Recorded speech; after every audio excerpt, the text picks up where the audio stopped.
This gentleman with white hair walks into the band hall and he introduces himself as Eddie Galvan from Corpus Christi. And we were there sitting and he said, Ernest, I want to hear the band. Está bueno? And so Ernest is conducting the band and he said, stop. I had never heard anybody tell Mr. Cortez to stop. You know, I wouldn't have done that. And he says, can y'all go to the office? And he starts working the band, y'all, Mr. Galvan. And right, sir, it was like he had a magic wand, right? And so he stopped the band, it sounded really good, and then he comes into the office and says, what are you guys doing?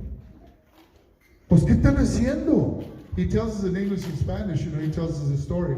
And in other words, he was saying, you have got to be more aware of what you teach. You just can't stand up there and talk. You've got to teach, okay? And that's something that I learned from Ernest. When I came from Benavides, I was ready to quit band directing. I didn't want to be a band director anymore because we were not having success. The reason that we're not having success is because I was not paying attention to detail. And that's what Mr. Cortez and Joe Cadena's back there.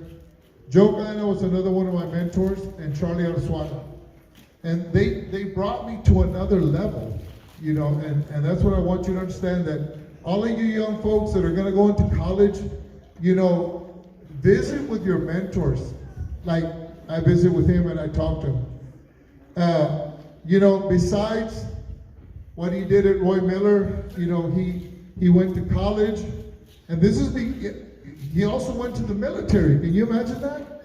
He went to the military, and then he comes back and he starts going to college, getting educated, you know, so he could be a band director. And I know that at Palfurrias, when Charlie Arzuaga, Joe Cadena, and Ernest Cortez got together, they were phenomenal. When I heard the Palfurrias band play, and they went all the way to state finals, I couldn't believe the sound that they were getting, just like I heard the sound of this band here. I was very impressed, very impressed.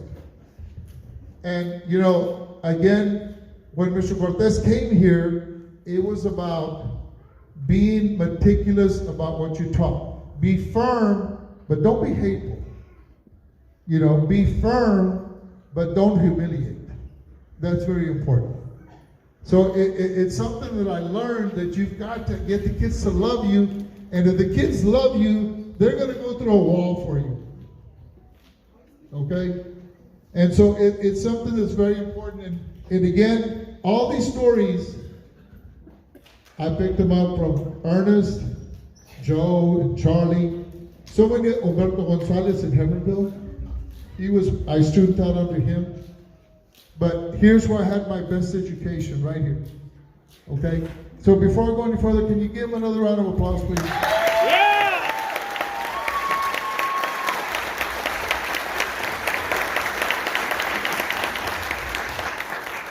Dr. Barrera and the school board, administration, what you all did, you know, and to make this happen is incredible.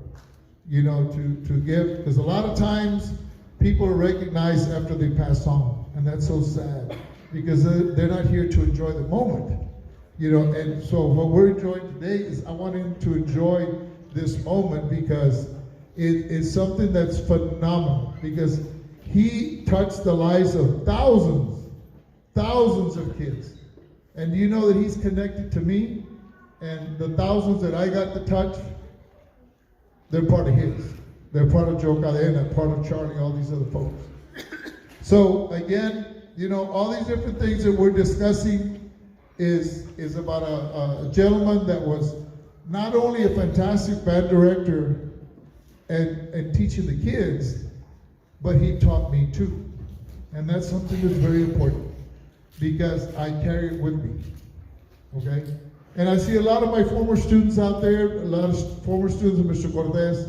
You know, I was sharing with Becky a few minutes ago, and I told him that we had close to 100 kids up on the stage. And I said, how did we fit? you know, and so all these things, y'all, can happen again. And hiring Adan and Salinas is a phenomenal thing. You want to say something before I go on? No, go on, please. Hey, he would get after me. But, no, he would tell me we had a wireless microphone, and he would tell me, Joe, the battery's dying. Yeah, but I love the microphone. When I can share what I have, I definitely like to share it with all of you. And I love that you're supporting the fine arts, Dr. Barrera and school board. That is so phenomenal. Okay, and Mr. Cortez, congratulations, sir. Yeah. Everybody, por favor, un fuerte aplauso.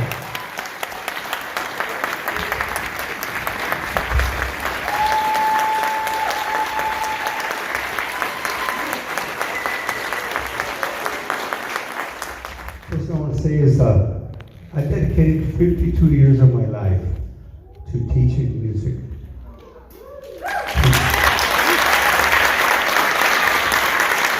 And 22 of those years were dedicated to kids from Premont, ISD.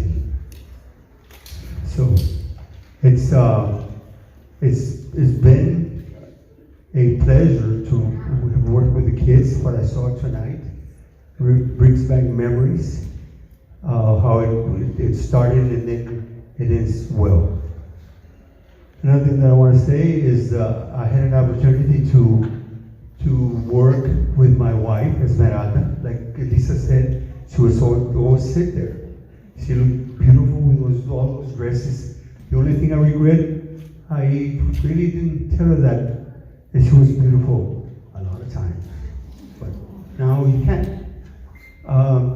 I also, she was always at rehearsals, always at the rehearsals outside, marching band.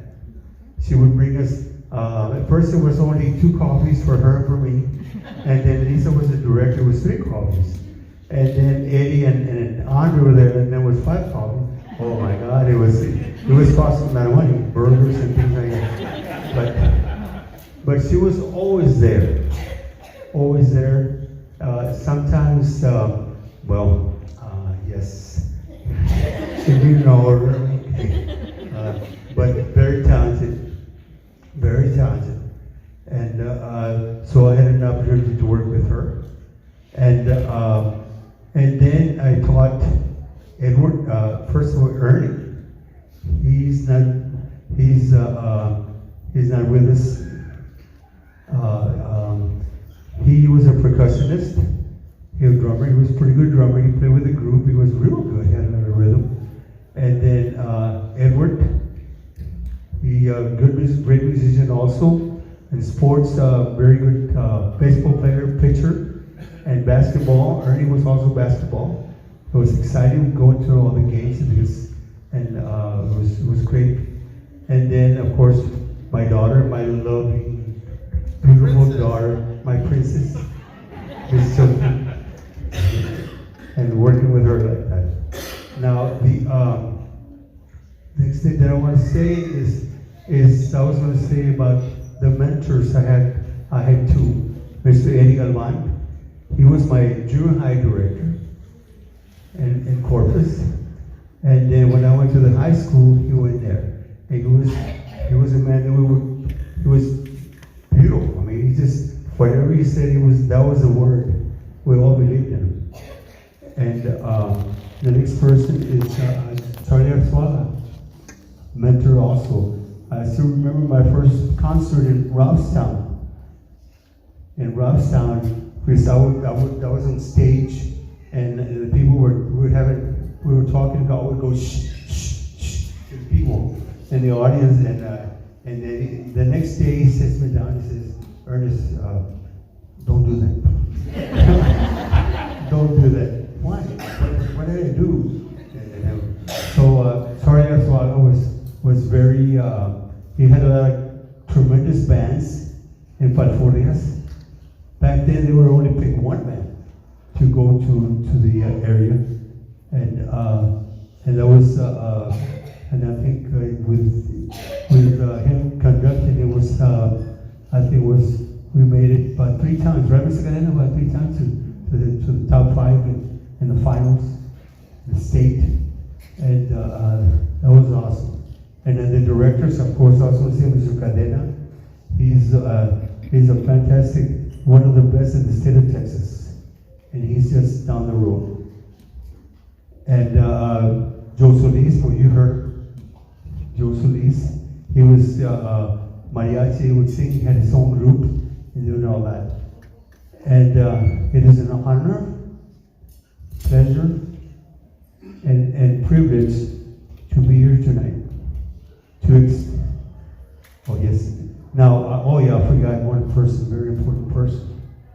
He's from here. He was my student, and he took over the band here, and he didn't have a degree, but he was a tremendous musician, a disciplinarian. I mean, he worked with the band. The kids listened to him, and so with the year that we went to state, it was because of him, he was part of it.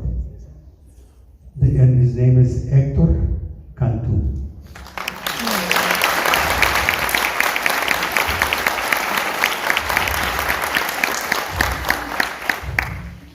So it's an honor, pleasure, and it's a privilege to be here to accept the Lifetime of Achievement Legacy Award. Thank you very much. Bless you all.